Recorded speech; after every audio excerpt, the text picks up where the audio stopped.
wind, my brothers of sacrifice. A wind of freedom. A wind of justice. You've come a long way to stroke your cock whilst watching real men train. Welcome to The Good, the Bad, and the Sequel, this movie podcast where we typically do it in two parts, but this is a special episode, and we had to do a sequel that fit what this episode is. It's our 300th episode, which is pretty darn exciting, and for it, we're covering the sequel to 300. Do you remember the name of the movie? 300 Rise? Rise of the Empire. Rise of the Empire. That was the voice of Jamie. This movie had us. There were so many things. There was like not much dialogue, lots of action, lots of blood, boobs, and then also we got like some really weird lines, which we'll go over. But number 300, this special occasion, audience. This audience is not cooperating right now. It should be clapping. Maybe I'll add that clapping in later. If not, think about clapping. It'll come through. Before I talk about just the craziness that is this movie, I got to introduce you to my partner in this sequel watching journey, Jamie Riccardi. Jamie, how are you? I'm doing good, Doug. How are you doing? I'm great. This is quite the milestone. Number 300. It's so crazy when you look back. Like, man, it's insane. Almost 5 years of doing, during the writer's strike and the actor's strike, we were doing sequel after sequel, back to back to back. But typically, just meeting with you 2 nights every month, and it's been so much fun, and we still have a lot more to do. 300, man. That is incredible, and I think that's. Who knows? I mean, you look back where we started, no video, sound was awful, coming to where we are now. And we got some iconic people over the years. I mean, it really is. I mean, and I'm going to say, and I think I probably said the same thing last year, is every single person that we've gotten has been just so humble. Like they were just been so you hear these stories of these people, in the business that just, attitudes and all that. I haven't come across anybody except for one that we'll get him eventually, maybe. Yeah, one day we'll get you Terry Kaiser. I think it was just his manager that was like that, and Bobby, Revenge of the Nerds. Well, also, what's his name from Lasby? George Lasby's. George Lasby, his guy. Yeah. No. Yeah. I mean, we're running out of time. He's got to be like 80 something years old. So I mean, we got to.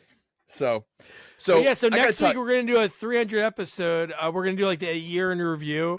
So a little bit at that time, we'll go back and look at not every episode, but talk about some of the early ones that we did. And like Jamie said, you never know when you start this, how long it's going to be. But once you get into it, man, we're having so much fun. What were you saying? So, with this movie, I got to be honest, I was excited. I love the first movie, and I never saw this movie. However, I felt like watching this movie was torture. I found it to be complete torture. It felt like it was the longest movie that I like. You know what it is? If they took out all the slow motion scenes, the movie would be 20 minutes long. Oh, I agree. I enjoyed some of that part, but the thing for me was they were able to do enough dialogue to let us know what was happening and all the interactions, but it just didn't seem like, I don't know, it just seemed there wasn't that many characters that spoke. I think 5 people spoke in the entire movie, and that's including a narrator. So I mean, and honestly, I really don't know what's going on in the movie. Like I don't understand the full plot.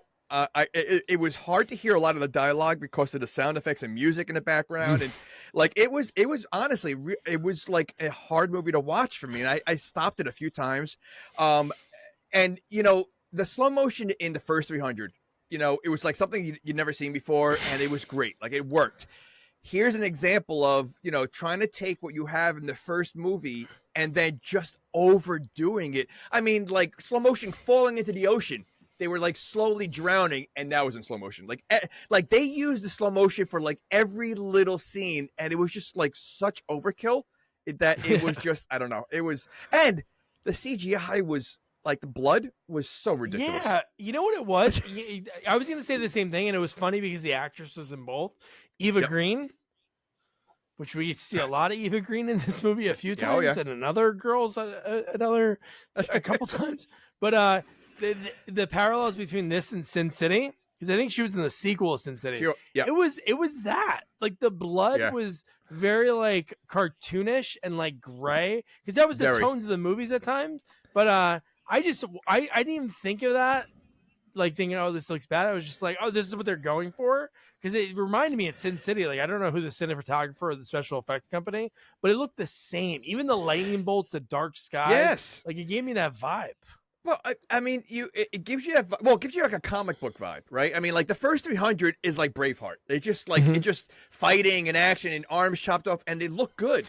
Here, it looked like a comic book that they were just going through, and I don't know. It was, even the characters. I mean, like the whole story of the God King. I mean, like, we're gonna get into that, which is, I think, ridiculous. Then you have Gollum somehow shows up in this movie.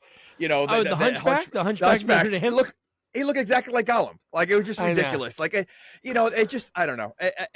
Like I said, like the plot, I'm like it was confusing. It was just I don't know. Because you know what?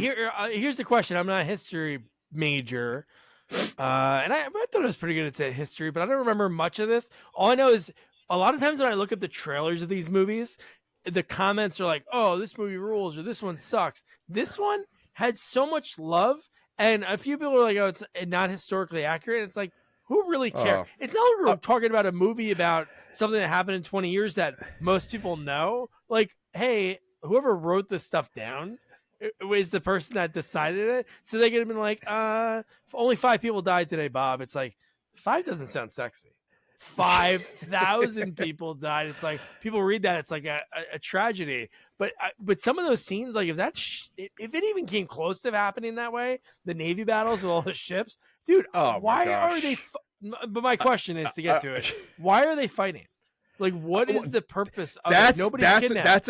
That's what. And I mean, the movie jumps around so much from the past to the present to what's going on now. Like, you get confused. I mean, there's one scene where he's having sex with Eva Green, and then he's waking up on the beach. And like, I didn't know where we were, like what was going on. Then you see Leonardus from the first movie, and like, so it just like, there was no explanation of what's going on. So like I said, why are they fighting? I don't know. And it was just, and I mean, he asked the Romans for help multiple times. He got turned down, and then he walks away. Like, until like, it was weird. Yeah. I mean, yes, some of the fighting was good, and then you get like stuff where a guy jumping off a cliff and he lands on a boat. Oh, like, that was great. That was like something that Jason Statham would do. Correct. Like in Mechanic 2. Yeah, it was. Yeah. Insane. Oh yeah. I saw, like, I don't know what. It was hard. Like, and I honestly feel like there was more talk than there was action. Like, they had these like long dialogues that would, like, speeches, like, motivational speakers. And then the action was like a couple minutes long. Like, I feel like it needed, like, 300. Once you get past the beginning, once they get out there, it's nonstop. I mean, like, it's like one wave after another. And this movie just, I don't know, just, what is also, and I think there's a big part of it. When you take 300 and you watch it again, these guys are huge. They're ripped. I mean, granted, they have the spray painted abs and all that crap. But you look at the guys in this movie, they're all small. Like, they're skinny, like they're like they're not intimidating, and I think that's part of it. Like, it just, I don't know. It feels like it's too. I don't know. They tried to make an underdog story, because Sparta, which it's so funny. Like, the first movie, you see red. This one, it's blue because they're Athens. So they want the Spartan army to help, and they don't want to. So all those guys are like farmers. Like, even the main guy. Thermiclius, right? Is that what it is? Something like that. Don't even ask me to pronounce any. I'll call him Therm. I'll call him Therm. That's easy. So, like, Therm, he is like a farmer, but he's a really jacked farmer that knows how to do a lot of stuff, because he knows the plans. He has like this vision of, like, you're not a farmer and then a general at night. Like, you're not a general on the weekends. Like, hey, you know what? We should fight there. We should stop him over there. I gotta go back to my crops on Monday. Like, that's what this guy was essentially doing, which was like, no, of course, was kind of ridiculous. Well, look at his speech in the beginning of the movie. The people that were surrounded by him, they were all like old and out of shape. Like, there wasn't like, it was just, yeah. And it's funny, like when you look at them, like in the beginning of a scene, again, they're all ripped. You can see like the 8-packs and and then as the fight goes on, their 8-packs are slowly gone. But I guess the makeup is like leaving because literally like they look very different from the beginning of like the battle to like the end. It's like, all the makeup that they had, is gone. I was laughing, I was like, all right, so obviously the budget for this movie is not the same as the first one. And there's tons of slow motion. What if like they didn't have the budget enough for like the slow motion cameras and they told the guys, all right, everybody has to move. Everybody has to move in slow motion for all these scenes. Think back to your acting school, method acting. You're in molasses. Because literally every scene has a slow motion scene. Like every whatever's going on, and then there's another slow motion scene, and it's like it's ridiculous. And it's like you said, it's what they did then. It was the slow motion to the speed up, back to the slow motion. Like when they jumped off the cliff onto the boat, which like 200 yards down, they'd be dead, and he's doing that super fast and super slow. Yeah. Like I said, even falling in the water when there's an explosion, they're drowning in slow motion. Like it was just like they just threw in slow motion like every couple of minutes. They're like, all right, we're due for another slow motion, and they did that. The other thing I was going to say, and this goes on throughout the whole movie, their aim with a spear and arrow is ridiculous. Because it's not like I can when you watch the Olympics, they're a decent space from the target and where they're aiming for. They're on a ship in the middle of the ocean shooting how many miles away, and they land exactly where they need to land. Like the aim is crazy. And I wonder if back then were they that good? Like were they that good with arrows, or was it all luck? Like if like you shoot up in the air and you're hoping it's gonna land on someone. And there was no TV, there was no entertainment. That's all they did. They shot arrows. That was their hobby. Hey, what are you going to do today? I don't know. I was going to look at the sky or shoot an arrow. Oh, shoot an arrow. And then that's how they got better. But no, that perfect for the start of the movie, which again, it's going to be not hard to talk about this movie. It's going to be more like there's not too much goes on. It's like you said, dialogue, like a long fight, long dialogue, a little fight. So right in the beginning, we get Therm, and there's like a battle going on because we get right into the movie. And we get Lena Headey like in a flashback, which is so cool that she came back to this movie. Not saying she's at the point like because Game of Thrones started in 2011, so maybe it was in her contract that she had to do the sequel. But it's cool that she came back, and she's awesome. Absolutely, she's so great. And she's narrating the whole thing. I mean, she's such a badass. So I was surprised at how badass she does become later on. Like it's ridiculous. Yeah. But yeah, like it starts off kind of like a mini flashback, I guess. And then it goes right into a battle right away, like as she's narrating. And I mean, again, it's the battle, like it started off good. So I'm like, all right, if the rest of the movie's going to be like this, it's going to be pretty cool. I mean, there's a part in here where a horse stomps on a guy's face. Yeah. Like, the horse that has a lightning bolt in there's a lightning bolt in the horse's eye and a reflection from the sky. I mean, so like, it was cool. But so here's a question I have. These guys don't believe in armor, like they go into battle, right? And not for nothing, the armor saved this guy's life because the arrow hit him in the helmet, right? So clearly, saying that part. So what does he do? He takes his helmet off afterwards. Like, I know. So like they don't believe in armor. Like they go out there almost basically in their underwear. Like they're basically in underwear and they're running around there. They clearly know that armor's protecting them because it blocks that arrow in the head. Why are they not wearing full armor like the Persians are? Like all the Persians are dressed like in like suit of armor with like monster faces. Why do they refuse to wear armor? I know, and I thought about that too. And like, why? Again, with all this practice of shooting arrows, that's why they're so good. You would never aim at the face. The only spot that you cannot. First of all, it's skinnier than the rest of the body, and Correct. it has something blocking it. And how about to go back to your armor thing? You know, like when the Pope would go around, they put him in the Pope mobile. Like, why isn't King Darius? Why is he just standing on a ship by himself with no bodyguard in front of her? Nothing. He's just standing there, and he basically sees Therm pick up the arrow and shoot it, and somehow, through all the winds that are whipping the ocean, that's what I'm talking about. How far? and not to mention that the rest of the people, for the most part, are wearing armor. So why is the king? You would think the king of all people would be the most, filled with armor, so protect them the most, right? And he's not, and he wouldn't be in the front. Like, he would be in the back. You would have a scout in the front. Like, you wouldn't need the king all the way in the front where he's open, open for anyone to kill him. And clearly, he does that. I mean, ridiculous. But yeah, and again, the aim. Okay, so even before he shoots that, here's another big question I have, and you see this in a lot of movies between, say, The Patriot, Last Samurai, Gladiator, whatever. When they're going these big battles and everybody's swinging axes and swords, how do they never hit their own people? Oh, yeah. I mean, it's literally a battle royal. Like, I mean, it's not like there's like a wave of everybody just keep going. Like, everybody's swinging all over the place. How do you know? Like, you see someone behind you, you quickly swing, and you're like killing your second in command. Like, it's impossible to realize who you're fighting. Like, I would think if I'm in that situation, I'm just swinging all over the place. If you're in my way, you're gonna get hit. I mean, really. Hold out like the axe or the one that has a spike ball in the end.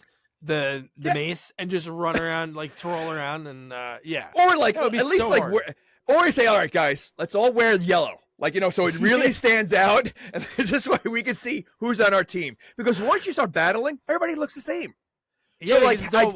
They're on ships, right? Yes, for the most part in this movie, all battles. But in the beginning they're fighting on land, like some of them wet, muddy. It looks dark. So I don't know what the other guys are wearing, but they're blue. Blue gets sweaty and wet. It's like almost dark color, and I feel like those guys are dark. So how would you know?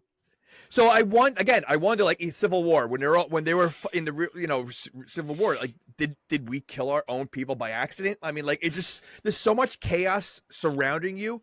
You have to think that there's going to be a lot of people on your own team are going to get it by their own people. Like, it has to. Like, it's just too chaotic.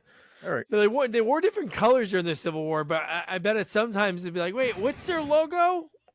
Like, trying to see the logo on their hat. They do wear different colors, but at the same time, like, think about it. Like, you don't know at what direction someone's coming at you, right? So you're gonna be on guard the whole time. So, like, I don't care if you're in the corner of your eye. I mean, you play laser tag. Like, you want to shoot your own people all the time. Like, I would be terrible in the military because I'd be shooting people that they sneak up on me. I'm getting nervous. Yeah, I mean, not on purpose. I'd just be too antsy. I'm sorry. I'm sorry. I killed everybody in my platoon. They scared me. They moved. Hey, Jamie, you want some coffee? Oh, sorry. You startled me. But we even skipped it, and it's in my notes. It's like the third note. There's boobs. In that first scene, there's like, I guess a lot of like RAPE going on, because we see that real quick, and then we go back to the battle. One thing I had to mention, did you notice? And again, I don't know if they did this back in this time, if all the outfits could be custom made to have like nipples, because Eva Green, every outfit she has in this movie has nipples on it, like leather, the leather outfits, all like nipples, and they're not her nipples. They're not that. They don't get that cold. They probably have to make sure that they realize that she's a female, because when you're wearing all that stuff, you want to make sure who's a male and female. You want to grab the wrong one. Well, doesn't Batman have nipples in Batman and Robin? Yeah, he does. Yeah. So I mean, maybe just part of the or maybe it's just really cold there. Maybe it is. It's on the water. It looks like it could be cold. Right. It was so funny because I thought it was like, I was like, oh, it's probably just the first outfit. And then we did the cut scene to that, because after we see her for the first time on the ship, then we do a cut scene to her talking to Darius' son. And this is we're kind of getting this like big flash forward. So she's talking, I forget his name, but she convinces him, Xerxes, she convinces him to go with the homeless. They wrap him in gauze to go live with the homeless in a cave. So the homeless live in a cave that goes to the Fountain of Youth. So anybody can go in there. So if It seems anybody, like that. so if anyone went in that cave, they'd come out looking like him, like that, like which. I have so many questions about that pool of water that he went in. You know, it's probably which sewage. is, you know, it's probably like from a nuclear. It's probably all the poop from the town. yeah, but that water that he goes into changes your looks and gives you S&M armor and piercing. Like, yeah. I mean, he looks like if he looks like he would be wearing a gimp outfit. Like if he took the gimp outfit off. That's what I pictured the gimp to look like. Yeah. You know, like Gold. He was like Gold Dust, the wrestler from the 90s. He was like Gold Dust with like piercings and like chains all over his body, but he wasn't wearing clothes, but he was like wearing chains as clothes, like that was connected to his head, to his face. Like, yeah, I mean, but that's what the water makes you gives you that when you come out. Golden, yeah, it gives you piercing because he goes in normal and he comes out looking like that. Like I don't. So it makes him a god. So if that made him a god, why doesn't everybody just jump in there? Yeah, why doesn't the homeless people? Like really, they were right there. They were so close to being gods. Yes. So or imagine like it only happens once, and all these homeless people are waiting around to like, oh, we could have been in there all this time. One of us could have been it, and we waited. I told you not to pee in it, Frank. But like there's no I unless I missed it, was there any explanation of what that water was? Right, no. So like why he turns into a god, like why other people don't go in there? Because if it does work for other people, they could. If you're talking about building like an army, like if they all went in there like that, because it also makes him grow like 5 feet taller than he was. Like yeah, but he doesn't do anything. But he doesn't do anything. I was hoping he'd be like the final boss, you know, like something like that. Well, he's in the first movie too. He's in the, but he doesn't do anything in the first movie either. No. Okay. He's just a statue. So that he's water, like an Oscar. He's like an Oscar. He's a Oscar. He really he is. I mean, and that water. So the water makes you lose your hair. It makes your voice deeper. It makes you grow another 3-4 feet. It makes you bronze, like changing the color of your skin, and then gives you S&M clothes. That sounds interesting. Maybe Michael Jackson tried to do one of those, but it did the opposite. He changes color. It changes appearance everywhere. Maybe he has some of it at home, or he had under the wishing tree. Right. Oh my gosh. I just wish there was an explanation for that. I really do. Like, you know, I mean, it just makes so okay. So his father was the one that had the spear thrown into him, or the arrow, right? Yeah, I think you're okay. For one second, I thought you were talking about Michael Jackson's dad. Wait, so Michael Jackson's dad had a spear thrown to his chest. Okay. So, I have a question. So he was on the boat. He has the arrow thrown at him and he was wearing some kind of like plate or something, I thought, right? Yeah, it was probably just like jewelry, yeah. So he's in bed with the arrow still in him. with nothing like pajamas or whatever he was wearing. So how did they get the armor off him? Because the arrow literally was still in him. And he was still alive until Eva Green took the arrow out of him and then basically killed him. I know. Yeah. Okay. And like, that's how she convinces him to go. Xerxes go do that. No, I know, but like, wouldn't you think like if you're in that situation, like maybe like cut the arrow at least like so it's not like so sticking out, like at least make it as small as possible. Maybe he could live a couple more days. Maybe he could live a little longer while it's sticking out. Like he was clearly still alive. So they just somehow were able to maneuver the armor off him without taking the arrow out, and then okay. And then she ruins the whole thing. These guys are moving and like pivoting a couch. Going up to a stairwell in an apartment, and she comes in and goes, "Oh, yeah," and pulls the plug. Yeah. Okay. Oh my god! Right. How about the next scene? The next scene was intense because she's doing the voiceover while he's going into the while he's going into the gold bath, we do like cutbacks, and she murdered all of his allies. So when he came back, he was alone, and that was crazy. She'd walk up, "Hey, how you doing?" And she was just like killing everyone. And nobody else noticed that all the other people were dying. She's that quiet and quick. And everybody seemed to be afraid of her because even on the boat, she's on the boat with all these like warriors. And no one and she literally kills warriors right in front of them, makes them, and no one seems to care, hey, you know what? That could be me. I could be next. Yeah. Let's get a revolt going and just it's one woman. We can't throw her overboard. It's 50 guys and one person we can't overthrow it. No, they bow down to her they're afraid of her. But she comes across like a witch. She kind of looks like a witch in the movie. So I don't know if that's part of it. I mean, I don't know. Or why did she go in the water? I think she is pale. I don't know why. I don't know why she didn't go in the water. You're right. That's true. Maybe she has piercings or something. But no, she's super pale, so she gives all those vibes. And even her story, that would be almost to throw back to Agnes's interview a few weeks ago. That'd be the movie right there. You get a girl that's battered, and a terrible childhood. She gets trained by somebody because that guy was training her to do almost MMA kind of fighting, and then they were doing swords. Her story was graphic. Basically tied her into the bottom of a ship in the slave quarters, and she was chained up, and guys went down. The fact that we saw that was so graphic when the guy goes, "Hey there," and we saw him start to take his backpack, his satchel off, and then they cut away. I'm like, that's weird. And she was young, at the time. Oh, she looked, it was really creepy. Yeah, so I mean, again, they made her a warrior because she was pretty badass at the end of the movie. When she was fighting, with two swords. Really badass. Yeah. She does a great job in this movie. Yeah, no, she does. She's good. You know what? To me, I think she was the most likable character. Because really, none of the characters really stood out. And I feel she's the one that stood out the most, even though she was bad. I felt she was the best character in the movie. Yeah. So one thing did you notice that there was kind of a weird word used a lot in this movie? A word that sticks out in your mind? No. So I'll play a clip. I only have one of the clips from later in the movie, but it happens during the next scene. It's when all the old guys in the robes are fighting. When they're trying to decide what they're going to do, if they're going to fight again. That's when Thurm gives his speech. But before that, one of the old guys shouts out, shut your cock up. I'm like, and he says another thing, but then the queen has a line later in the movie, and this doesn't work. I'll make sure I add this in, but it's pretty wild.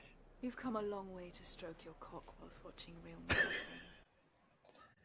That's lot in this movie that the line is, yeah, did you come here to stroke your cock to watch these men train? And you're like, but the fact that the old guy is shut your cock up, and I'm like, maybe okay. that was maybe that's something that, you know what? I would almost feel weird saying that to a guy. So, yeah. It doesn't go. I think I'd rather say your ass stinks. Yeah. Your ass stinks. No, it goes back to the guy who wrote this story down way back in the day when he added a couple of zeros to the death toll. Maybe he really heard the guy say, "Shut your ass up" or something, and he was like, his ass is fine, cock. You have to think that they spoke like that. I watched I forget what's the Western that was on HBO, Deadwood, and the amount of cursing they do in that movie, in that show, and you wonder, think about it, even back then with the Spartans, and a lot of drinking goes on, a lot of partying, so you would think they probably did curse like that. Just I don't know if they said it like that, but I'm sure they probably spoke something like that. Yeah, well, all those criminals, for the most part, criminals were the ones that were in those old West towns. So they were on the run. The people that were families, for the most part, and settled down. Even when you watch those old Western movies, there's not a lot of families in towns. It's usually drifters, people alone. So, yeah, all those foul-mouthed guys, in Oblivion 2, just living in that alien Western town. Oh, my and gosh. just saying whatever they need to, Yeah. So, let me ask you this. So, these Spartans, or the Greeks, these are both. The Athenians. These are the blue guys. Correct. So, again, we talked about, they're all in ridiculous shape. Now, back then, there were no supplements. There were no gyms to work out. How do you think they all got, ripped?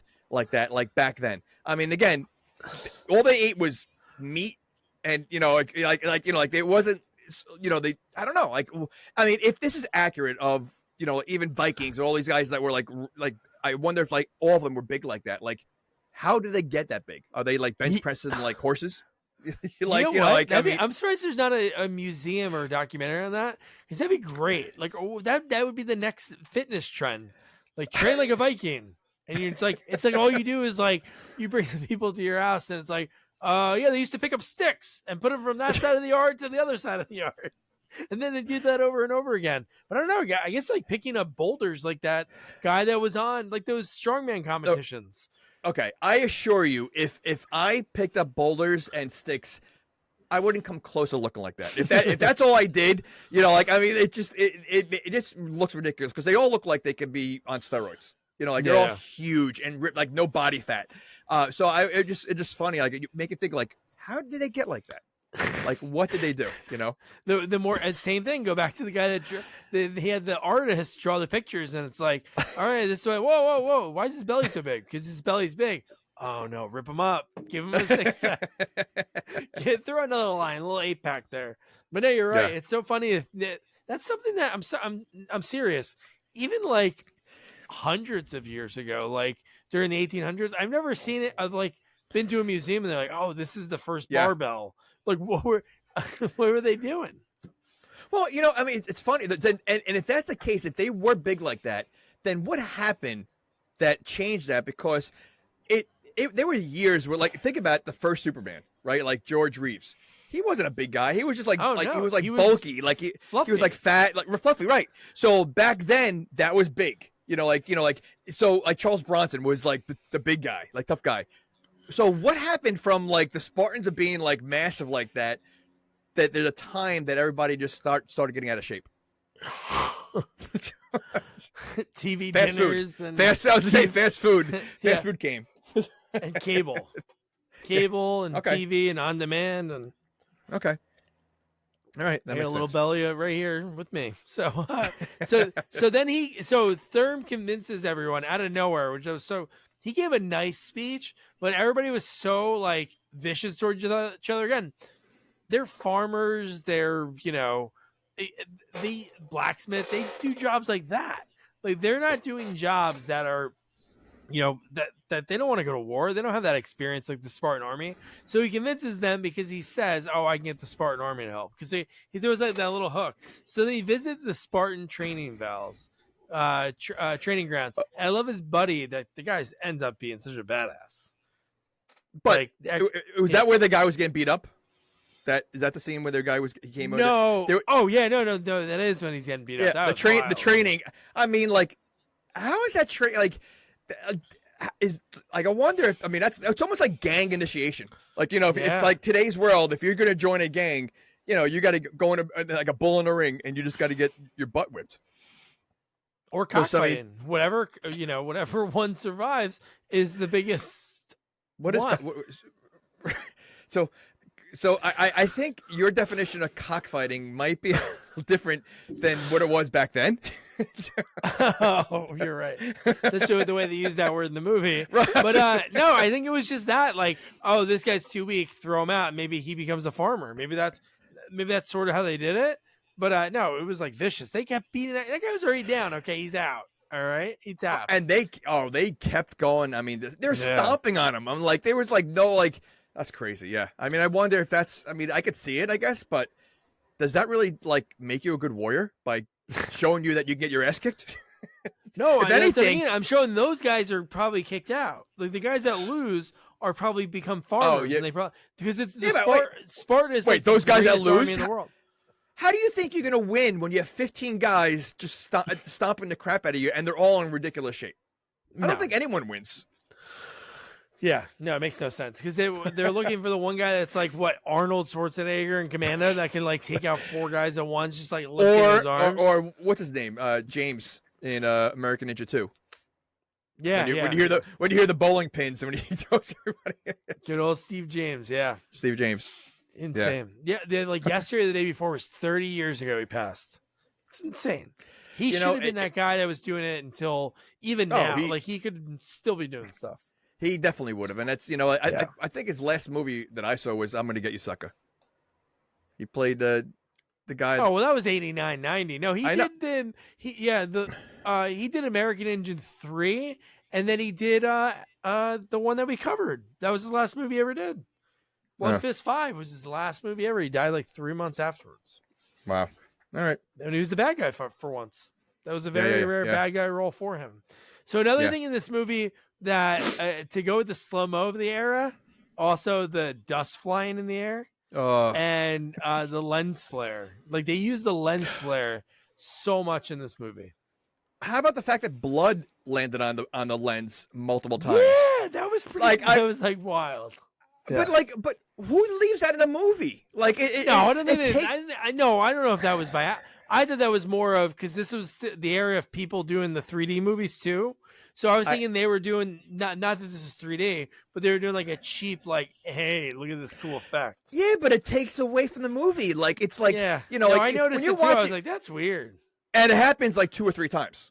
So it wasn't like and again, like to me it's like, all right, when you don't see that and all you're seeing, like the camera's like zooms in, like you watch the battle in Braveheart, like if you feel like you're there, like it's nuts. Here when you start seeing like the blood on the lens, it's like, all right, they're making a movie. It's like, it's, and the fact that it's all CGI to begin with, and then you have this splotchy blood on the lens, just looks so stupid. It looks, I thought it looked cheesy. Like it was like, oh, why are they doing this? No, I know, but the only thing I thought of was like, oh, they're just trying to like get the audience to be like, hey, this is cool. It was just, it made no sense. Well, but those other things, the lens flare and the dust flying, from this point on, it was like so bad. I remember, oh man, why do they keep doing this? Well, again, it's because the budget. I mean, I don't know what the budget was for this movie, but I'm assuming it's definitely not anything near whatever, maybe the past movie, and it shows. So they had to do whatever special effects they can do to try to, and that's what it is. I think they, made it. I don't know. Like I said, I think that's part of why it was hard to watch. I feel like it came across like a cheesy, like B movie. I felt. And with the special effects and everything else, and it kind of ruined it. I think it kind of ruined it for me. Yeah, no, there were parts that, again, I'm not saying this movie was great, but there were some things that were really cool looking, like the visual effects on the water were really cool, which we'll get to those battles. But so at the end of the scene, the whole point of this was him trying to go say, so he can honor his word that he just basically lied to everyone, and the queen was basically, I have no interest. And twice. She told him no. He went to her twice, and she said no twice. It's insane. But then the next scene, again, no, I don't think people know how badass or how do I even say her name? Artemisia? I should know how to say it. Eva Green. We'll go with Eva Green. So Eva Green. Yeah. So Eva Green in this movie. Oh my gosh. I don't think people at this point know how badass she is, like, which they should, because I don't know if she took credit for murdering all those guys, but when the one guy who they have like tied up, this is when he says, "You're a whore from the Eastern Seas." And I wrote this down because this is such a trope with bad guys in so many movies.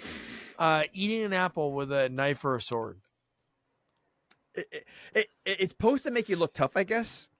They use it so much. It is a trope that, it is. They do it all the time, and it's like, and it's the way they're cutting it. It's like, it's like a real man. Like, I'm so tough that I'm going to eat an apple with a, like, I could, like, I think you're tougher if you have like a steak and you're using the sword to cut the steak. It's an apple. I mean, it's like that crazy. It's usually one-handed. That's the fancy part. They do like the one-handed. They're holding it. Like, they grab that. I don't know what I'm going to do with you. See, I'd rather, like, to me, I think it's better to see him grab a whole, like, T-bone and just eat it out of his hand. Like, that's tougher. You're eating an apple. Like, an apple's not like a tough food. So it's not really that intimidating. What's a tough food? You said a steak is a tough food? Like a steak. If you have a full steak in your hands, no utensils, and you're just ripping it out of your mouth and ripping, that's tough. An apple, An 86 ouncer.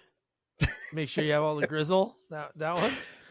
That'd be funny. It's just like dangling there. It's like, dripping all over. It's all over. See, when you take a bite out of the steak, it's dripping all over your face. You might get, if it's rare, you get the blood. That's not that tough. Oh, yes, sure it is. It might be tough. You're like a barbarian. You're messy. Then you're like, Sebastian, napkin. Oh, listen, if you get a juicy apple, you're gonna be messy. It's No, apples are the bottom of the food chain. Okay, I'm trying to think what would be like consider a tough food. Okay, in Shoot 'Em Up with Clive Owen, he's eating a carrot. He eats carrots. That's not tough either. That's worse than an apple. I think if you're eating a carrot, it's definitely worse than an apple. Like I don't know. I mean, I don't think there's any tough foods. I think the whole when it comes to like a rich villain, when they're eating like very fancy food, if they're eating like king crab, but that's messy. I don't know what would I don't know. Intimidate me if I walked into a room and there was a turkey leg, henchman. a turkey leg. Maybe. Again, it's like a little bit more barbarianish. Yeah. But I would then say he hits you with it. See, there you go. Or he just starts biting on the bone. See, there's options. Like a carrot. See, I think that's number one. Yeah, something with a bone like that isn't too messy. No sauce. Yeah. Oh no, you can't have sauce on it. A little dry rub. An apple is like just it's too just I don't know. Apple's a little wimpy. It's so weird. And I like apples. Don't get me wrong, but it's not intimidating. Oh, good. The apples are about to turn off the podcast. There's an apple driving, and then Oh man, we're good. We're good now. Yeah. So from there, what she does is insane.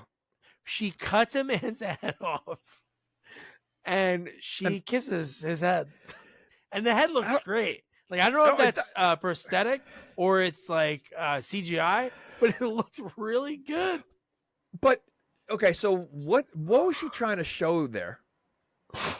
That she's a pervert? She's insane. She's a pervert and she's insane. Like this girl, we have to do whatever she says because she seemed really calm, and she flies off the handle so many times in this movie, and each time it's like they upped the previous one. But see, now it would have been funnier if like you see a scene later on, and then you see the bed in her bedroom. Like the head in the bedroom on the bed, just like she carries it around with her everywhere. Like in Sharknado, the last Sharknado. They walk in, oh, Miss Green, I'm sorry I interrupted you. How'd this get here? She's cuddling with it. Oh my gosh. She has it leave it on her belt. On a broom. Yeah. Yeah. I mean, again, like she and it wasn't like a peck. Like she made out with the dead head. She did. The dead head. So that's. She was dating her Grateful Dead fan, but no, it was just so. I'm like, whoa, this is insane. Yeah. Like, no, she's crazy. She's really is. Yeah. And the next scene right from there is when she sniffs out. This scene was wild. Like this guy's badass. I really like this character in this movie. I forget his name, but the one that had the son. That joined. Yep. Dude, when he gets sniffed out of being the spy and he admits and he kills everyone, and then, then he just dives right into the water, and then you get, like you said, this is one point they're not good at the arrows because they shoot a million arrows, none hit. Not one hit, but they can hit. First of all, the fact that the rest of the movie takes place in the ocean makes no sense to me. Like if it like so. Greece is going there to attack the Persians.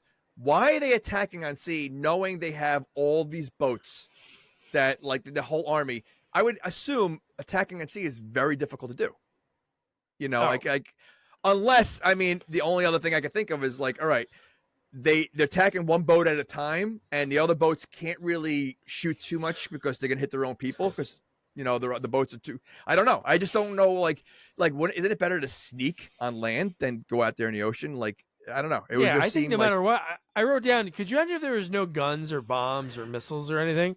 There'd be so many people. Like, so many wars would be stopped in no time because it'd be like, oh yeah, we're gonna, here it's like, oh, I gotta press honey, I gotta go to the bathroom. You press a button, a bomb goes off, something like that. Back then, it's like. Yeah. Oh shit! I gotta walk 17 days to go meet these guys at this tree that we're supposed to battle for. Ugh! And then they don't go. Not to mention they use their boats as a weapon and ram it into. Yes. Right, but how do you know your boat's going to survive? Like what if your boat you ram it and all of a sudden the boat is the one that starts sinking? You're like, oops, well that didn't work. That happens. The You whole know, front, I of the one know. boat falls off, and all the guys fly off it. I'm like, well, you knew that was. You wouldn't brace yourself. I know seatbelts weren't a concept, but like hold on to the railing. Yeah. When they go flying, it's ridiculous. Yeah, I mean, yeah, and they caused that. Well, didn't they have the rope they were holding on to? I'm sure there was something they were holding, but there were so many guys that flew. I'm like, all right. No, there's a scene that they have the rope that they all grab, but it clearly doesn't work because they all go flying anyway. Yeah. But and they lost the boat. So like now what? Now even if you survive the crash, okay, now you're floating in the middle of the ocean, and like surrounded by 75 boats. What do you do? You're gonna get hit. One boat is gonna hit you in the head, and you're gonna die. Ridiculous. Yeah. Yeah.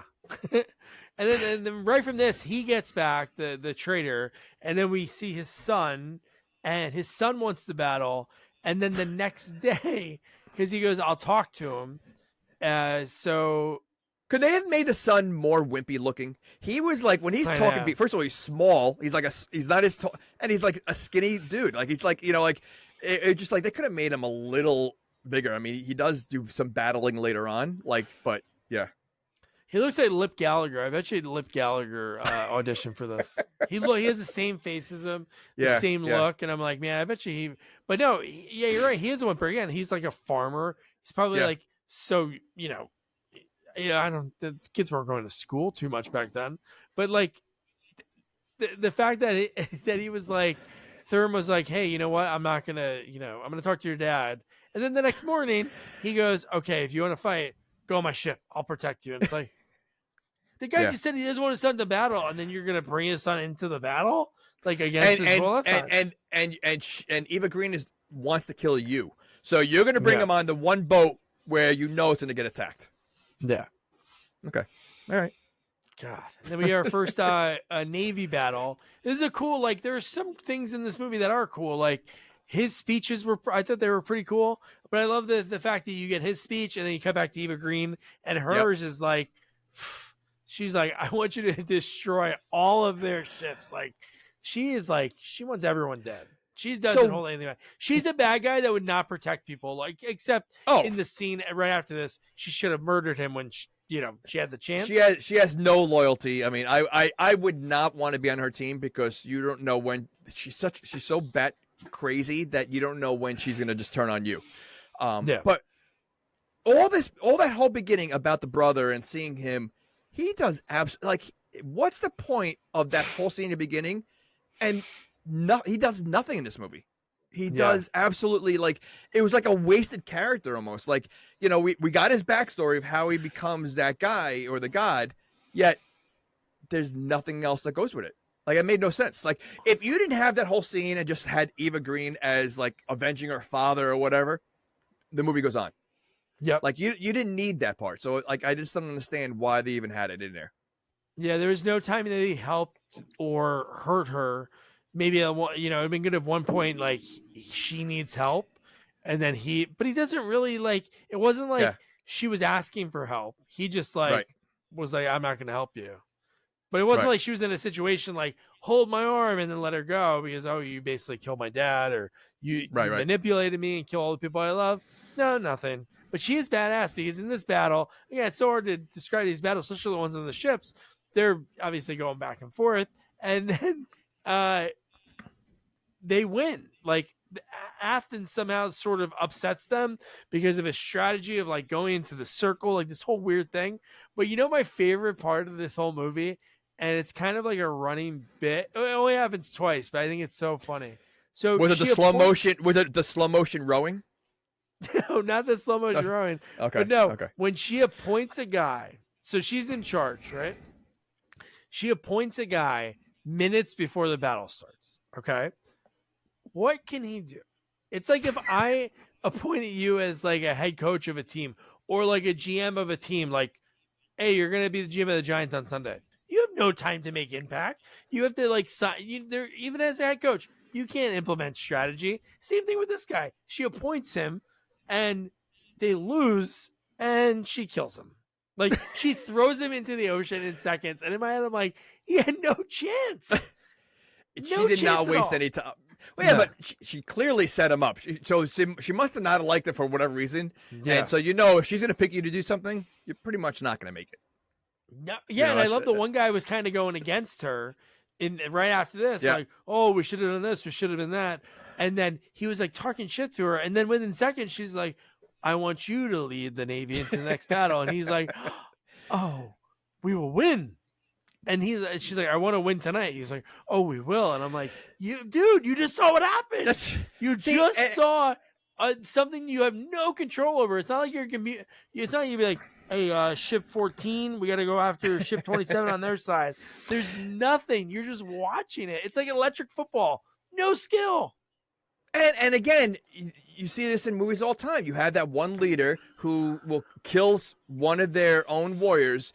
And you're surrounded by all these people. Why are they not revolting? Like, they have to be saying, that could be me next. I mean, if she points me, like, so why do they take the orders from her and continue to do that? Like, it makes no sense. And again, this happens all the time. Like, no one ever goes against the captain. Yeah. Like, they're afraid. The sick thing is, I think no matter what, everybody wants to do that. So then if four of them get together and then they have to decide who's going to be the new one, and then once they're like, hey, you know what? Let's draw straws. The one guy who wins, oh yeah, I'm it. And then like a week later, it's like, he sucks. Let's kill him. And then it's three guys doing the same thing. So no, but they could have easily done that. Or I'm thinking like they're all discussing it, but no one believes that anyone's really going to do it.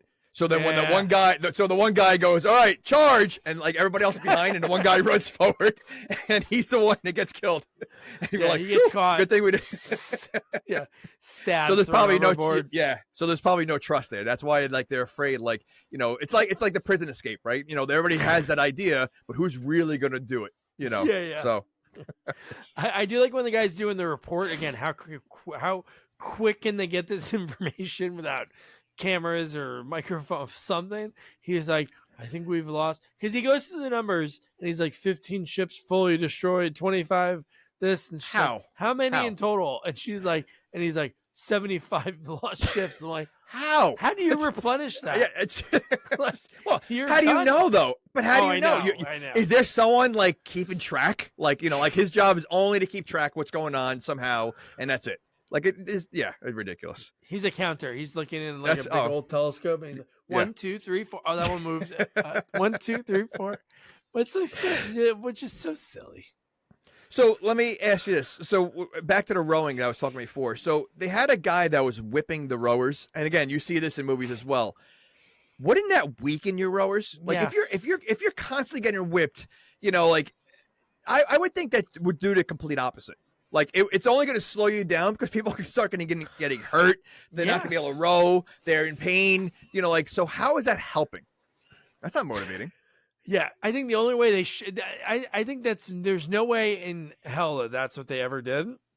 I'm sure they did. Maybe when somebody stopped doing it, they whip them, and then the people keep going, and then it's make an example of them. Then whip. Yeah. Right. So I think, okay, you take the one person that's slowing everybody down and then whip him alone so everybody watches and they're like, all right, we better haul ass because I don't want to be next. Fine. But if you're whipping them as they're rowing, I can't see that being motivating. Yeah.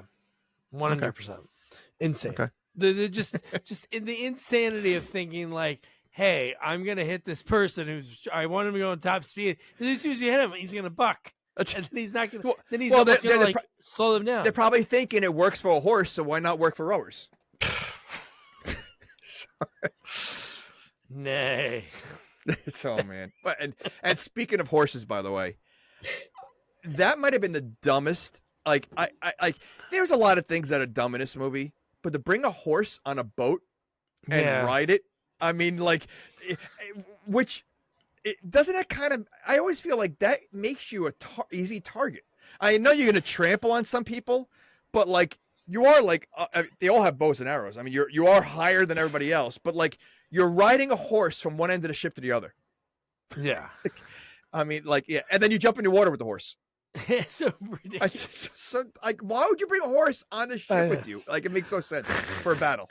It's so dumb. Oh my god! But the next scene is one we have alluded to a few times already. The not infamous, but because we're talking about it so much, when they jump off the cliff onto the ship, onto Eva Green's ship. It was a high cliff. This was not a low cliff. It was ridiculous. Insane. Yeah. You got broken legs landing. So, yeah. Okay. Oh, my God. And then what's his name? He's like a WF wrestler in the scene, Therm, because he's so badass. He is like he is going after, he sees like the bigger guy far away. That's like, I guess, like sort of like in this scene, like the main bad guy.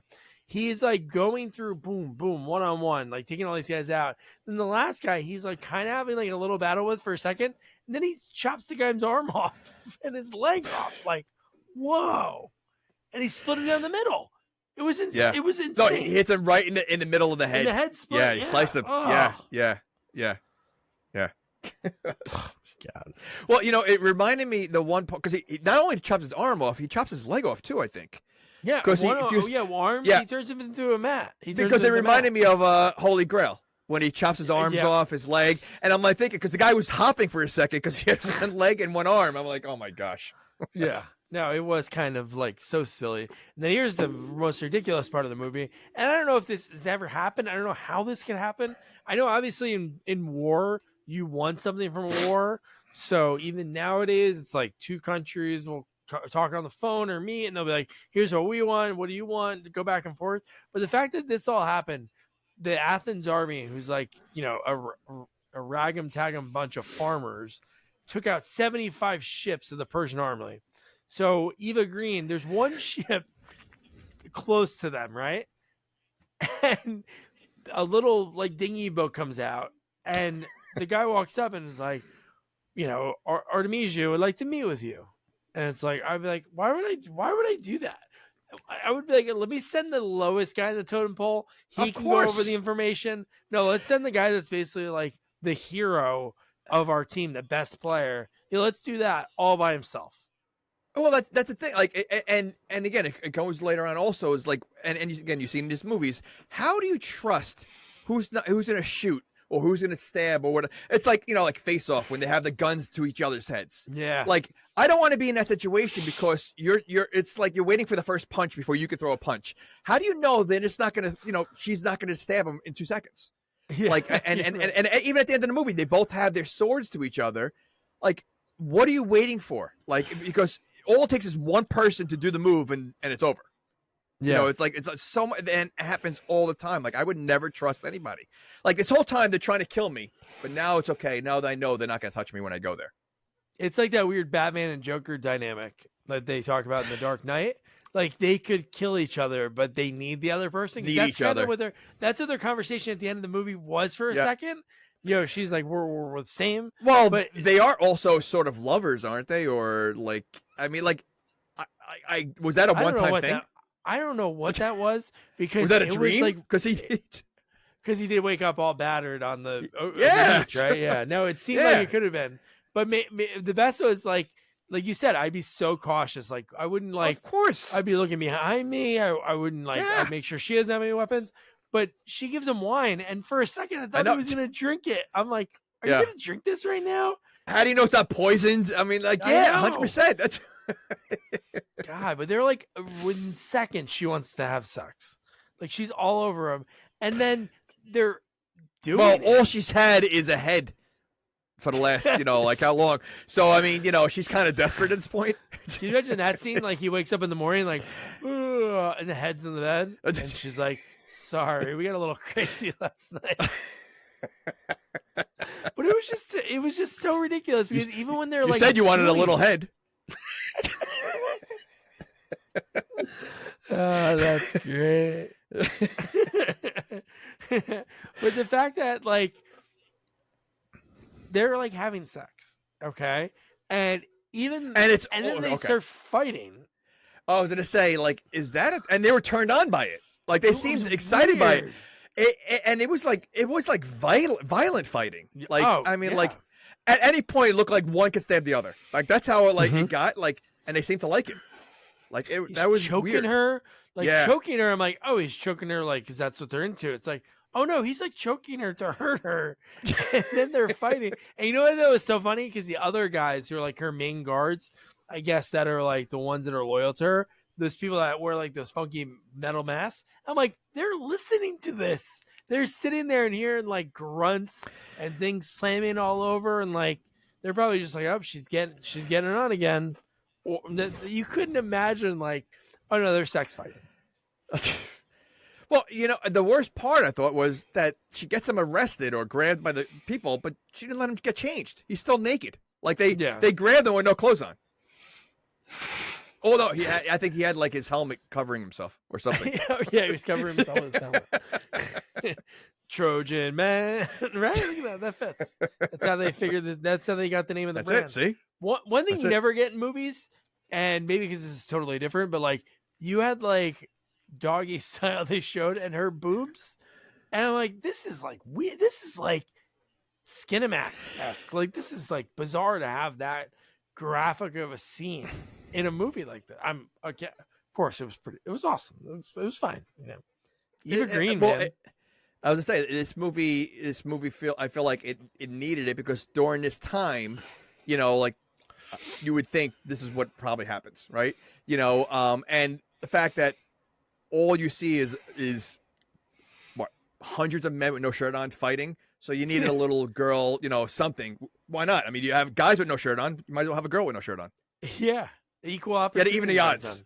Yeah, one girl with no shirt on equals 100 guys with no shirt on. Yeah, there's no other women in this movie. It's her, the girl we saw in the first scene, and the queen. And how about the reason why she wants to kill him and then calls for the guards was because she asked to join him while they were in the middle of doing it, and Correct. He told her no, and it was like the third time he said no, and then she was gonna chop his head off. Like she was like in seconds gonna do it, and that's when the guards come in, go in, take him out. So they took him out naked, but he had his clothes on later on. They put his clothes on when he, okay. He didn't drink the wine. It would make sense if he drank the wine, but he didn't drink the wine, so he just fell asleep. Or they beat him up that bad. You know what? He was jacked up the next day. That's true. He was all bloody, yeah. But they just left him on the ocean, on the beach? Yeah, I guess so. Because he woke up on the beach because then he walked up. Right. Like, oh, you had a night. Yeah. But why would they do that? Like, it's just so weird. Because again, you're giving him a chance to go back and kill her. Yeah.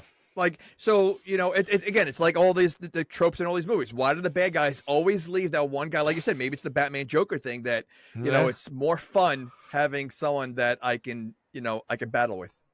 Yeah, I think I've mentioned this before when we've talked about this conversation, but there's a Seth MacFarlane.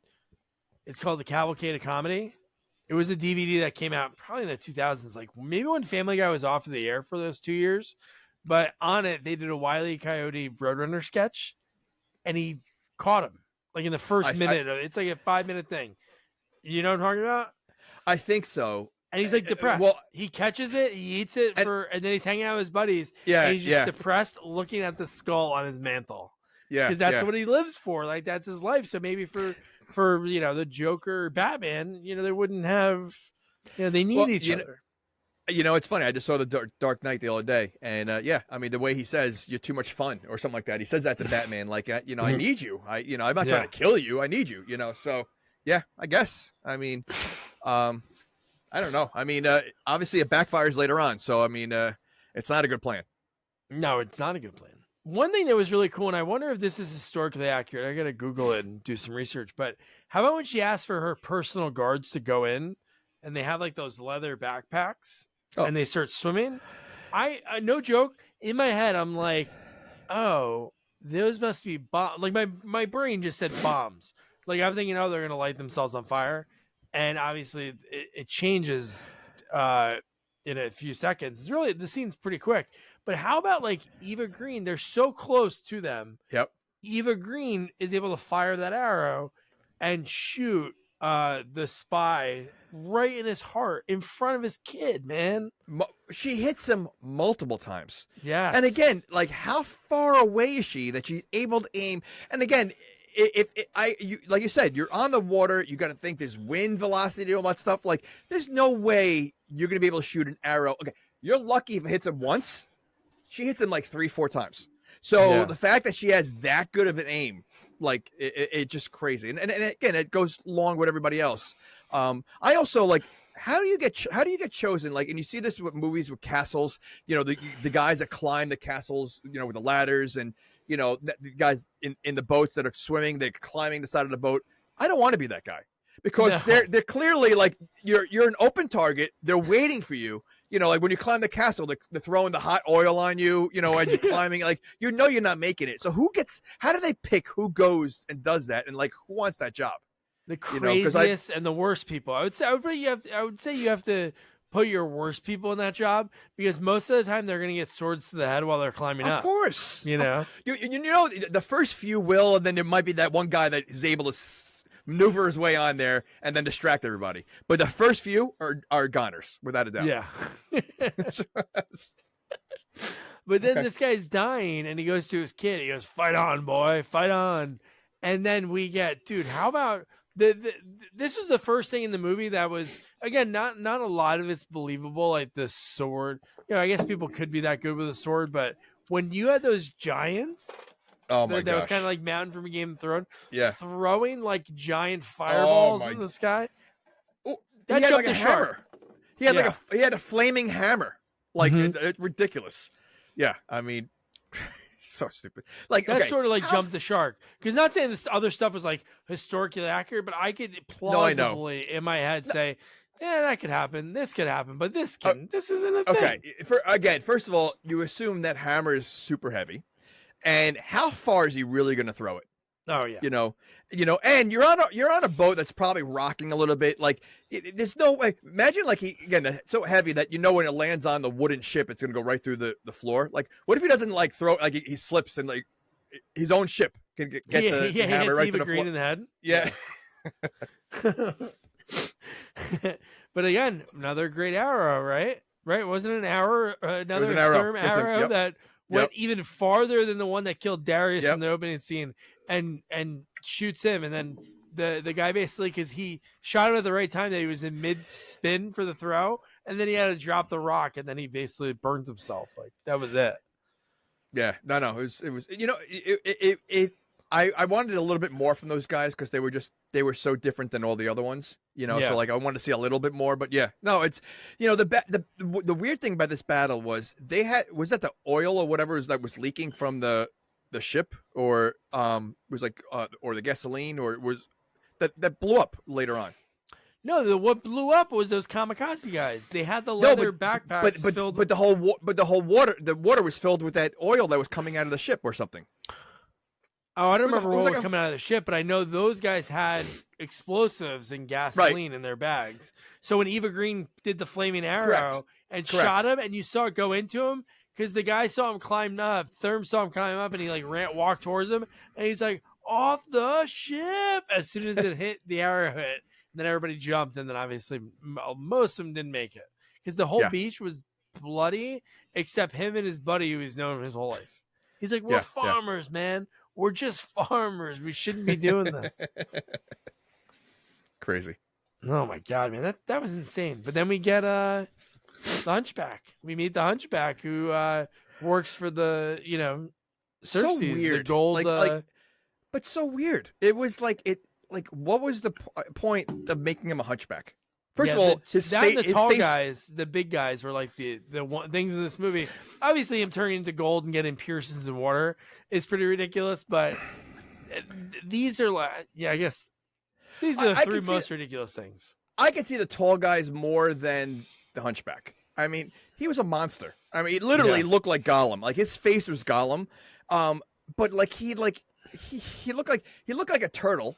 Like, you know, he had like the big, I mean, like, it wasn't just a hunchback. It was like he looked like a Ninja Turtle that would, like, if you took the shell off the turtle, that's what he looked like. Yeah. I really kind of look like Sloth too, from the Goonies. He had such a creature looking face. It was ridiculous. Yeah.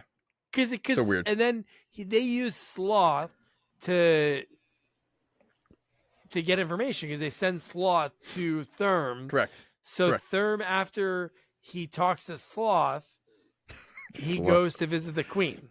And this is like this is the second time the Queen says no. Yeah. Yep. And then, like, does anything really happen with the Sloth? Hunchback? No, no, nothing. He's So- out of the movie after this. So then what's the point of making him a I know. hunchback and looking like that? Like, it could have been a regular person. It could have been like an older person who's not a warrior to be like, that sneaky guy that just, you send as your messenger. That would work. To make him look like that, it just like, again, it becomes silly. Like, it was just a silly character to have in this movie.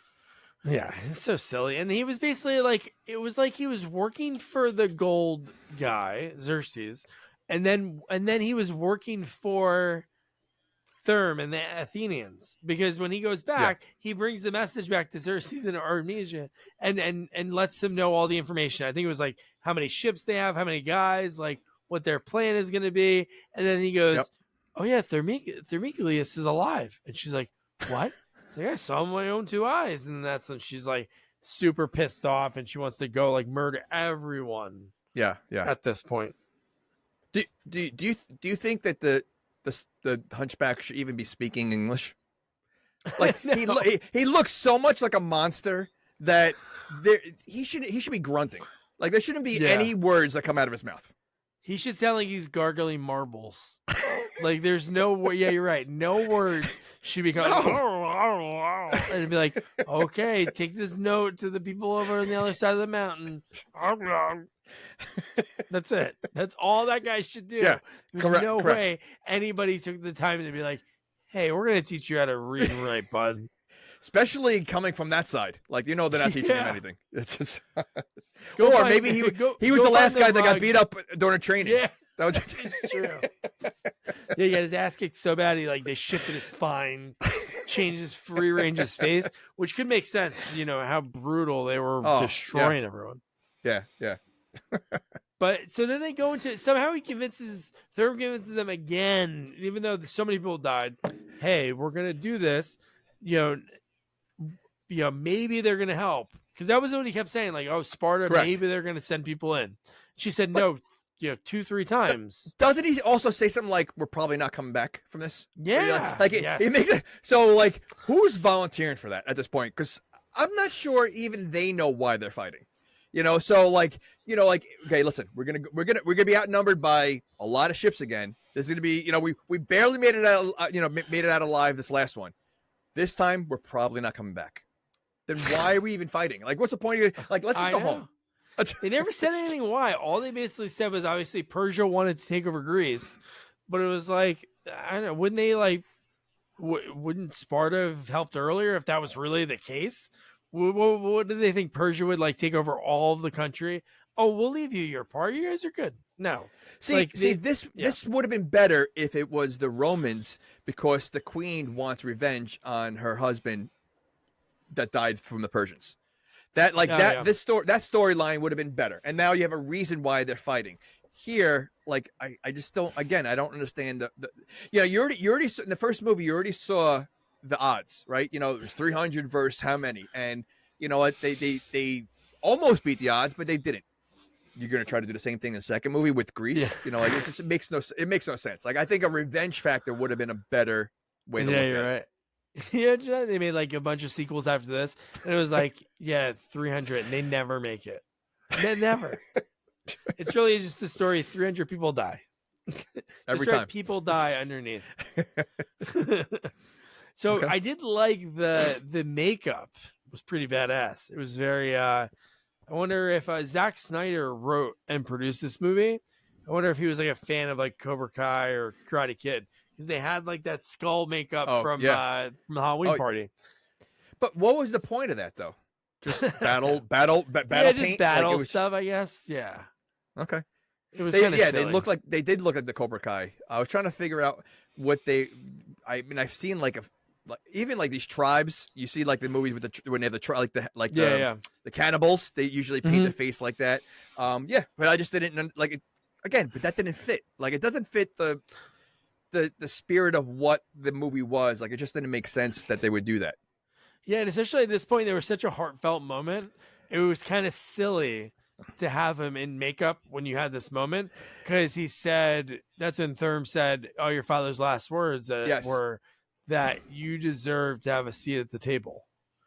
And that was like pretty emotional. But you look over, it's like if he was like dressed as a clown. Halloween, yeah. And Yeah. why for this battle, but not the other battles? Why was no one? Oh no, I don't. Oh, you know what? I think you explained that a few minutes ago, and it makes sense now. They were basically talking about they're going to go in and most likely so die. they're not going to come back. So you might as well die with like makeup on, look like Listen, if we're gonna die, we might as well just do. They each have like a different face, like a different makeup face. Yeah. This is how I want to go out. Yeah. But yeah, Okay. so then we get to this battle. This is where Artemisia, she's like super jealous and she wants to get in on the action because she's watching and she's like almost like tapping her feet or tapping her fingers, like she's bored. And then she gets in there. God, she kills so many people. She splits a guy's head in half. She is just insane. Really, it's insane. Yeah. Like what she does. And I love the setup of them battling because they're both battling on opposite sides of the ship. Then they lock eyes. I was gonna say, it's coming. Yep. Yeah, dude. Yeah. But see, now this is the scene where it's like, all right, they have a good battle back and forth once they get to each other. But then there's a few points where, like, again, he's got his sword at her neck, her sword to his neck. How do you know? And they're like in a stalemate. It's like the John Woo stalemate that happens in like a lot of his movies. Yeah. But how do you know? Like at what point, like, do you know? I could trust her that she's not going to slit my throat right now. I know. Like you have to just like, again, it's so weird. And then you get a line that I never thought I've ever heard in a movie. Because most of the time in movies, you never get like, man versus woman fight scenes. But when she says, "You fight much harder than you fuck," that should have been the line that made him like slit her throat. That's not nice. That's not nice. That was a very awkward night for me. I haven't slept in days thinking about like what we did, and you're gonna bring it up right now. Or I had a battle beforehand. I mean, I'm tired. I mean, yeah. The moon was so. Oh, I didn't mention that. How large was the moon that night? The moon's never that large. It was like it took up the whole screen in the one part. I'm like, you didn't also talk about the eels, the massive eels that were in the movie swimming around. Which did they serve any purpose at all? Now were they real? Like that was another element that was fiction. Like a lot of this movie you could believe, but the fact that you're right, the giant eels with like the hairs coming off of them. Yeah. But nothing came out of that. Like the boat exploded. I mean, I know we're going backwards. The boat exploded. They're again, slow motion drowning in the water.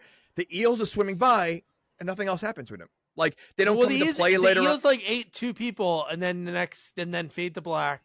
And then we went to seeing all the people dead on the beach. But you're right. That would have been good in the final scene to get one of those come back, do a little Beetlejuice action. And eat her. Like the sandworm. Oh, yeah. Yes! Yes. See, that would have been good. Like either come through the boat or come on top of the boat and grab her. Fine. Otherwise, yes, they ate 2 people in the ocean, but that's it. Like it didn't come into play. Like they didn't need to have them. Like they were drowning anyway. So half those people were not going to make it. So to bring monster eels in, again, served no purpose at all. And did they bring them in? Or did they just happen to be there? No, they were just, bring them in. They were swimming in the ocean. They were in the middle of the ocean. I don't ocean. know if the Persians had them on like a leash under the ship. And okay, guys, go. Come on. Go play. No, I think they were part of the ocean. I don't think the Persians had them. Imagine if that was in the ocean. Oh my I'd gosh. never go in the ocean. I would never go in the ocean. I don't like the ocean now. I don't like small eels. Okay, so if I saw a small eel, I'm not going in the ocean if it's near me. Let alone ones that look like a monster, like that. No way. Yeah. Okay. Frightening. And then right at this point, the queen shows up. Her navy's ready to go. And then all in Greece combined, they surround the Persian navy. And again, he's useless in this whole movie. The gold bald god. He's just sitting there watching. That's it. Like, okay, he's a god who's like, again, a big guy. Why is he not fighting with them? You have Eva Green who's attacking and doing. Why is he not helping?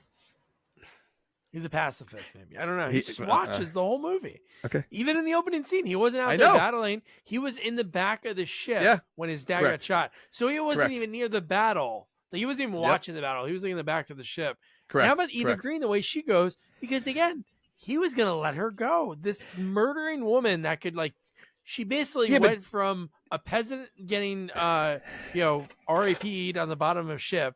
She gets out of that situation. She like learns to be this epic fighter. She becomes #1 in an army. The king dies. Did she see the boats coming in? Did she see the Roman boats coming in? I think she saw them, right? She saw them coming. She did, but he was like going to let her go. I know, he was but going to let her go. Yeah, but she realized, listen, it's over. I mean, when the amount of boats that came in, she's like, all right, it's done. So let me try to grab this sword before, which she really, you saw her looking at that sword a few times, or the knife on the floor a few times, like he was going to let her grab it. So, I mean, I think she just decided I might as well go now because who knows what they're going to do to me if they get me. Yeah. That's another thing in so many movies is like, don't grab that gun. If you grab that gun, I have to shoot you. It was like that same thing, but and everybody takes that chance. Everybody takes that chance, even though I would say 9.5 out of 10 times it never works. Yeah. Oh man, what a rough. And so the queen gets there. Why again? Just like the king before. Why is she? I mean, she's clearly a badass. But she's putting her life on the line. She's like she's literally the first one that jumps on the boat, I think, and starts like fighting. So, Oh yeah, she's like, told you, she's like bored. She looks like she's watching everybody else fight. She's like, screw it. But why though? Like she, I mean, like again, she's the queen. Like she could die. Like I mean, yeah. Okay. Insane. Yeah. No, the queen's badass. No, there was a lot of, and then from here, we cut to the credits so quick, and we get Black Sabbath War Pigs playing really loud, cutting back to action for a little bit, and then mostly credits the rest of the way. I mean, because there's a huge battle going to happen right now, like before the credits happen, because the queen just gets there. All she did was go to one boat, so there's still all these boats around her, and nothing about the brother. Nothing like says like, what happens to him. At least give us some like words. Like sometimes they'll, like how they do like in Fast Times. They say, oh yeah, this guy went here. This. It's like, hey, I love that you chose the Fast Times. Yeah, that's good. Or the end of Animal House. I always think of the end of Animal House is a good one too. Animal House, right?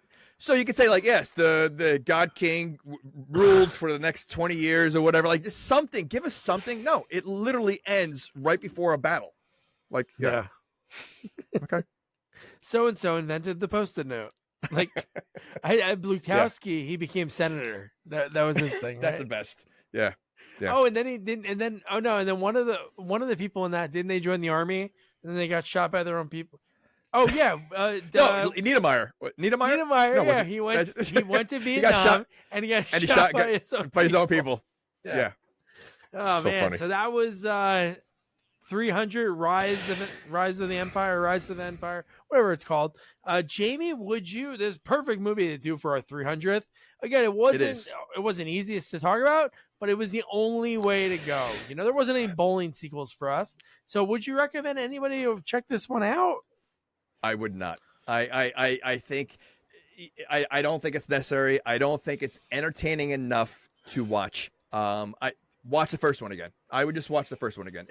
Watching this makes me want to watch the first one again and see how slow motion should work, and not in this movie. I really, there's no sense. Like I said, there was good action, some scenes, and but it literally was a torture to get through. And I had a hard time getting through this movie, so I would say no. Yeah, it's a shame for the main guy because he wasn't in much after this. So maybe it was a better script or the better way the movie was put together overall looks wise. He could have maybe became an action star because I thought he's pretty good. And I was surprised on this IMDb he wasn't in more after this. Same with Eva Green. I know I've seen her and stuff after this year, but I'm shocked that she didn't do like a full action movie. She was in a Bond, right? Wasn't she one of the newer Bond movies? I don't know much about her. But I always hear I've heard her name so many times. I do. I know all about her. So, but I mean, I know I've heard her name. She was in Casino Royale in 2006. Okay. She was in a bunch of stuff. Yeah, she was in a bunch of stuff. I just didn't know what. I just, this. She, her looks like don't stand out. Like I mean, like she looks like if I've seen her so many times, I forgot that because she looks very like she looks like a Jennifer Love Hewitt. Like Jennifer Love Hewitt had that like girl next door kind of look. So does Eva Green, right? She doesn't like So I feel like I've probably seen her so many times and not realized it. So yeah. She's not in a lot. First big movie was Kingdom of Heaven, and then she was that's in what, Casino the Royale. guy from Pirates, I think. Kingdom Heaven, right? The Jude Law, right? What's his name? No, was it? No, it's the guy that's married to Katy Perry. Oh yeah, what is that guy? Orlando Bloom. Orlando Bloom. Yeah, so she wasn't in much. It was shocking because she was really badass in this movie. I'm surprised she wasn't in an action movie right after this. She was in Dumbo. I never even saw that. Jesus. I did. Yeah. But yeah, so that was 300. Next week, finish the year off right. We've been doing this we didn't do it every year, but definitely in the last 2 or 3 years, me and Jamie will do a little look back. The timing of it being 300 is perfect too. So we'll talk about a little bit of not all the 300 episodes, but mostly 95% of it is going to be talking about, the year in review, looking back at sort of an odd year for us because of the writer's strike and the actor's strike. So we did more sequels. So we'll look back on some of the, highlights from some of the interviews. We'll do our Mount Rushmore of, best sequels, best characters, worst sequels, whatever else we can come up with. And it'll be a lot of fun to look back at this year because it started off with a bang, really. Started off with a Lethal Weapon 3 at the beginning of the year, and some amazing interviews and a lot of fun stuff. So, and one thing we're going to have to talk about, too, that I'll have to drive Jamie crazy with is this. Oh, my gosh. We're going to have to talk about that. I'm going to play this while we're playing this out. So, I don't know if I can turn this down. Oh, I can. Perfect. So don't forget to review, rate, share our podcast. Follow us on all social media at Sequels Only. And don't forget to check out our website, sequelsonly.com. Good night. Good night.